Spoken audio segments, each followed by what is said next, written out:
Suatu ketika 4 orang anak kumpul yang jahil dan 1 orang anak yang baik dan rajin menjalin persahabatan. Saat itu ada anak baru di kampus mereka. Mereka menganggap anak baru itu akan menjadi anak yang sombong di kampus mereka.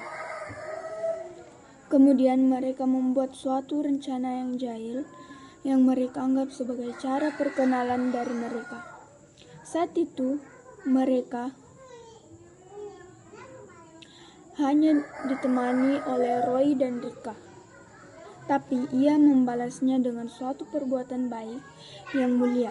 Kemudian semua anggapan mereka dilantarkan pada Rika adalah salah satu. Ternyata ia adalah seorang yang baik hati. Semua itu ketika berubah menjadi sebuah persahabatan. Musuh menjadi sahabat. Di suatu kafe di daerah Dago ada seorang laki-laki yang bernama Mario sedang menunggu teman-temannya.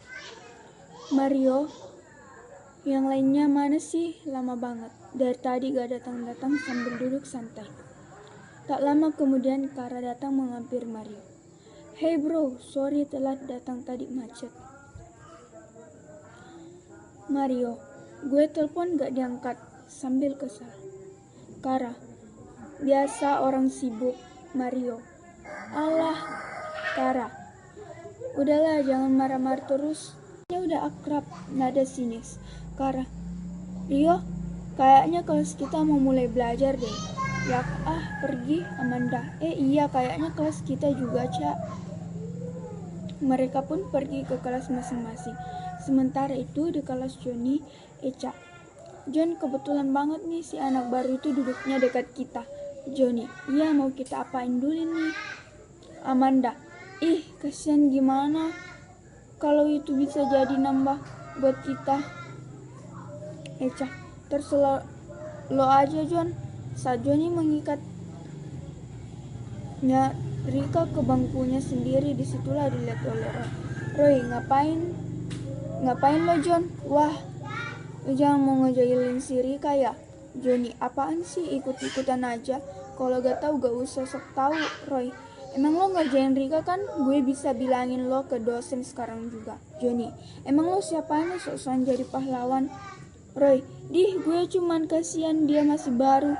Johnny pun melepas kembali talinya yang sempat mengikat tas dan bangkunya Rika tadi. Setelah jam pelajaran habis, mereka kembali berkumpul untuk merencanakan sesuatu pada Rika. Eca, gue punya ide.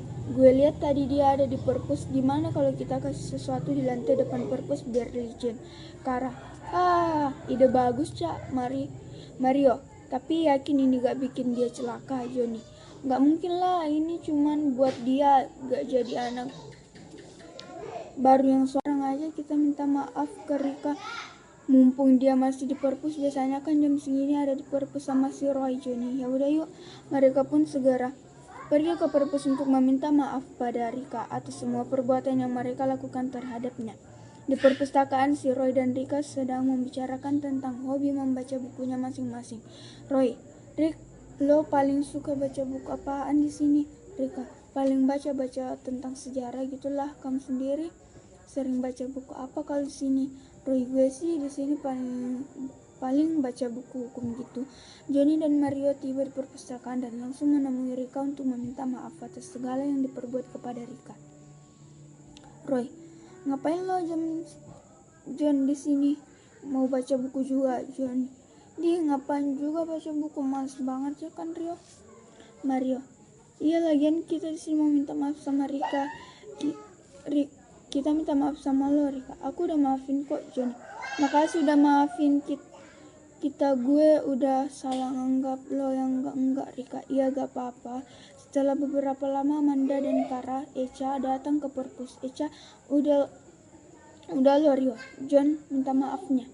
John udah minta maaf kok Amanda. Oh bagus dong Kara. Gimana kalau kita bersahabat aja sebagai permintaan maaf dari kita?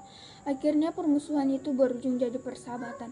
Ada kalanya perbuatan akan dibalas dengan perbuatan yang baik.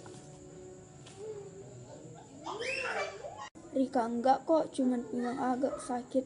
Roy, ya udah kita ke poliklinik aja biar pinggang lo agak mendingan.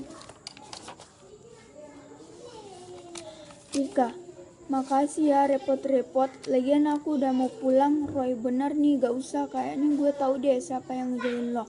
Rika, hah? Siapa?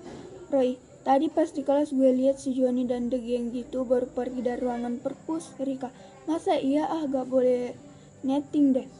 Roy, ya udah terserah, gue ngasih tau mereka itu jahil. Rika, oke makasih, lain kali aku hati-hati kalau ada mereka. Kemudian mereka pulang, tetapi rumah mereka tidak searah. Johnny dan Mario pulang bareng, sedangkan Kara, Echa, dan Amanda pulang searah. Amanda, tolong ada preman. Kara, gimana nih preman kayak memalak? Dari kejauhan Rika melihat mereka. Rika pun datang dan segera menolong mereka, karena Rika mempunyai sedikit pengalaman bela diri. Rika, jangan ganggu mereka teman-temanku. Para preman itu pun pergi meninggalkan mereka. Amanda, makasih ya, Rik. Kalau gak ada lo, mungkin kita udah terpalak sama para preman-preman itu. Rika, sama-sama, kebetulan aja tadi aku lewat jalan sini. Amanda, oh tapi kayaknya bukan kebetulan deh, dengan nada lucu. Echa, Rik, gue minta maaf, sebenarnya yang ngejailin lo di depan perpus itu kita. Rika, iya gak apa-apa, aku udah maafin kalian. Kara, iya Rik, gue juga minta maaf karena gue udah jahat banget sama lo. Rika, udah gak apa-apa, kalian udah aku maafin. Angkat sambil kesal. Kara, biasa orang sibuk. Mario, alah. Kara, udahlah jangan marah-marah terus, ntar muka lo jadi tambah jelek lagi kayak sound the ship. Kemudian mereka berdua memesan 2 gelas kopi yang terkenal di kafe tersebut. Mario, sebenarnya gue gak ngajak lo doang, Ra, tapi ngajak teman-teman yang lainnya juga. Tak lama kemudian datanglah Johnny dengan teman-temannya. Johnny, hey bro, udah lama nunggunya ya? Sorry nunggu yang lain pulang kuliah sambil duduk. Echa, wih, rajin-rajin amat kalian berdua datang duluan.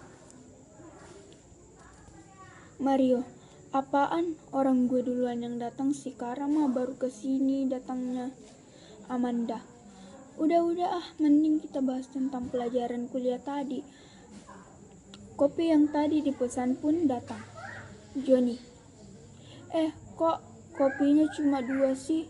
Mario, lagian kalian sih pada baru datang. Echa, ngomong-ngomong ada anak baru loh di kelas gue. Johnny, siapa Cak? Kok gue gak tahu sih? Echa, kalau gak salah namanya Rika, anak kampung. Kara, ada kerjaan baru nih. Keesokan harinya di kampus tempat mereka kuliah di kantin kampus, mereka sedang mengobrol.